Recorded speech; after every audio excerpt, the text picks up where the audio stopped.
I just got back from my solo trip. I had the best time ever. I highly recommend going on a solo trip, especially to Oahu.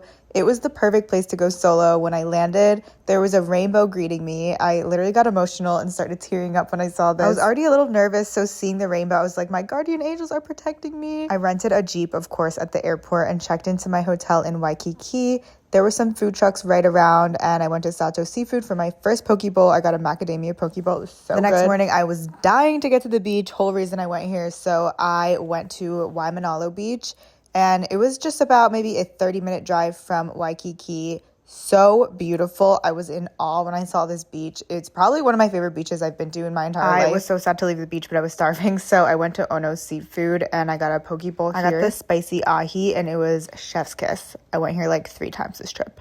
And then I just watched the sunset, and I went to a little solo dinner at How Tree, which was such a vibe. If you make a reservation here, get the counter seat. You get a view of the ocean. And of course, I had to get a Mai Tai. And then the next morning, I drove to Kailua to check into my next Airbnb. It wasn't ready yet, so I just decided to go to Kailua Beach. The water here was insane. It literally felt like the Caribbean. I got a sandwich from this cute little market too. And then it was time to check into the Airbnb. The views here were incredible, and the Airbnb host had the cutest little golden doodles. And then the host told me about a little farmer's market that was going on in the town of Kailua. I think it's every Thursday night.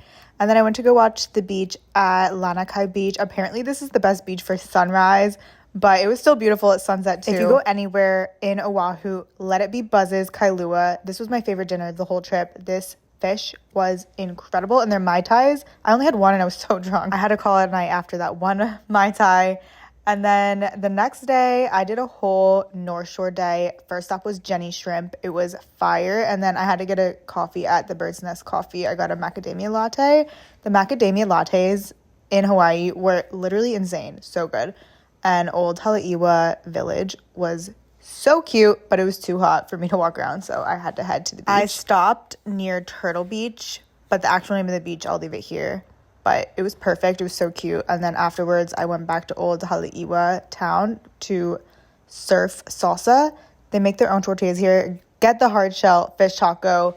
Thank me later. The drive was a little scary, I'm not gonna lie, so I had to head back to Honolulu/Waikiki to catch the sunset before the sun went down. I parked right at Barefoot Beach Cafe. There was all this parking over there. And this was my last night here, so I had to do one final sunset dip. This was a Friday night, and on Friday nights in Waikiki, they do fireworks right at the Hilton at like 7:30 or 8 p.m. And it was such a vibe. People just swim in the water and watch the fireworks, and it's truly iconic. For dinner, I went to Hula Grill just because I was already in Waikiki. It was pretty good, a little more on the touristy side, but